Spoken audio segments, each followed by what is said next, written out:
Nadapuram തൂണേരിയിൽ DYFI പ്രവർത്തകനായ ഷിബിനെ കൊലപ്പെടുത്തിയ കേസിലെ പ്രതികളെ വെറുതെ വിട്ടത് ചോദ്യം ചെയ്തുള്ള അപ്പീലിൽ ഹൈക്കോടതി ഇന്ന് വിധി പറയും.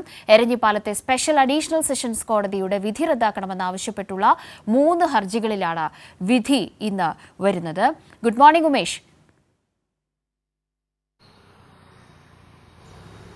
Good morning Kavya. ഈ കേസിൽ വളരെ പ്രധാനപ്പെട്ട ഒരു ദിവസമാണ് ഇന്ന് എന്ന് തന്നെ നമുക്ക് പറയേണ്ടി വരും. നടപടിക്രമങ്ങൾ എപ്പോഴേക്കായിരിക്കും ആരംഭിക്കുക? മറ്റു വിവരങ്ങൾ എങ്ങനെ?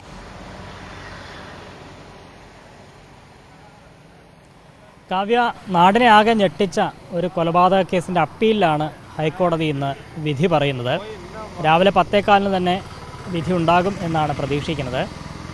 ഡിവൈഎഫ്ഐ പ്രവർത്തകനായ ഷിബിൻ, കോഴിക്കോട് നാദാപുരം തൂണേരിയിൽ ഡിവൈഎഫ്ഐ പ്രവർത്തകനായിരുന്ന ഷിബിനെ വെട്ടിക്കൊലപ്പെടുത്തിയ കേസിൽ നേരത്തെ എരഞ്ഞിപ്പാലം അഡീഷണൽ സെഷൻസ് കോടതി, കോഴിക്കോട്ടെ എരഞ്ഞിപ്പാലം അഡീഷണൽ സെഷൻസ് കോടതി വിധി പറഞ്ഞിരുന്നു. ഈ കേസിലെ മുഴുവൻ പ്രതികളെയും വെറുതെ വിട്ടുകൊണ്ടുള്ള ആയിരുന്നു വിധി.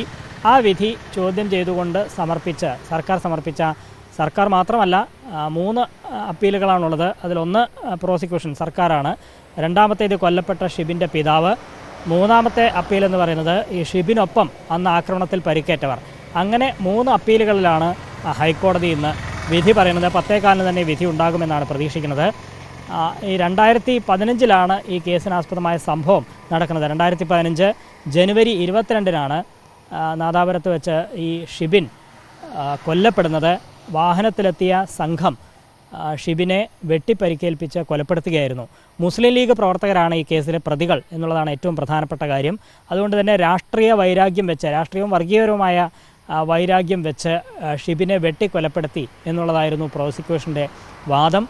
17 പേരാണ് ഈ കേസിൽ പ്രതികളുണ്ടായിരുന്നത്. അന്ന് മുഴുവൻ പേരെയും ഇതുമായി ബന്ധപ്പെട്ട് അറസ്റ്റ് ചെയ്തു. 1 മുതൽ 11 വരെയുള്ള പ്രതികൾ ഈ കൃത്യത്തിൽ നേരിട്ട് പങ്കെടുത്തവരും 12 മുതൽ 17 വരെയുള്ളവർ ഈ പ്രതികൾക്ക് സംരക്ഷണം, അതായത് അവരെ ഒളിവിൽ കഴിയാൻ സഹായിച്ചതടക്കമുള്ള സംരക്ഷണം ചെയ്തു നൽകിയവരുമാണ്. അങ്ങനെ മുഴുവൻ പേരെയും അവർക്കെതിരെ കുറ്റപത്രം സമർപ്പിക്കുകയും 1 വർഷം കൊണ്ട് തന്നെ വിചാരണ പൂർത്തിയാക്കുകയും ചെയ്തു. 2016 ജൂണിലാണ് ഈ കേസിൽ എരഞ്ഞിപ്പാലം അഡീഷണൽ സെഷൻസ് കോടതി വിധി പറഞ്ഞത്. കോടതി അന്ന് ഈ പ്രോസിക്യൂഷന് ഈ കേസ് സംശയാതീതമായി തെളിയിക്കാൻ കഴിയാത്ത സാഹചര്യത്തിൽ 17 പേരെയും വെറുതെ വിടുകയാണ് എന്നൊരു വിധിയാണ് അന്ന് പുറപ്പെടുവിച്ചത്. ഈ കേസിൽ തെളിവുകൾ കൃത്യമല്ല, ശരിയായ രീതിയിൽ അന്വേഷണം നടന്നില്ല എന്നൊക്കെയായിരുന്നു അന്ന് അഡീഷണൽ സെഷൻസ് കോടതിയുടെ വിധിയിൽ വിമർശനമായി ഉണ്ടായിരുന്നത്. ഇതിനെതിരെയാണ് ഈ കൊല്ലപ്പെട്ട ഷിബിൻ്റെ പിതാവും സർക്കാരും ഒപ്പം പരിക്കേറ്റവനും. ഈ ഷിബിനെ കൂടാതെ മറ്റ് 6 പേർക്ക് ആണ് പരിക്കേറ്റത്. അതുകൊണ്ട് തന്നെ ഈ പ്രതികൾക്കെതിരെ കൊലപാതക കുറ്റത്തിന് പുറമെ വധശ്രമ കേസ് കൂടി രജിസ്റ്റർ ചെയ്തിരുന്നു. അങ്ങനെ 6 പേരും ഒപ്പം ഷിബിൻ്റെ പിതാവും സർക്കാരും സമർപ്പിച്ച അപ്പീലുകളിലാണ് കോടതി ഇന്ന് വിധി പറയുന്നത്. വിചാരണ കോടതി ശരിയായ രീതിയിൽ ഈ തെളിവുകളെല്ലാം പരിശോധിച്ചില്ല. പ്രോസിക്യൂഷൻ വാദം കൃത്യമായി കണക്കിലെടുത്തില്ല, അത് പരിഗണിച്ചില്ല.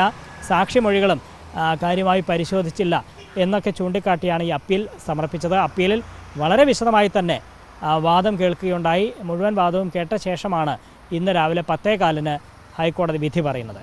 കാവ്യ.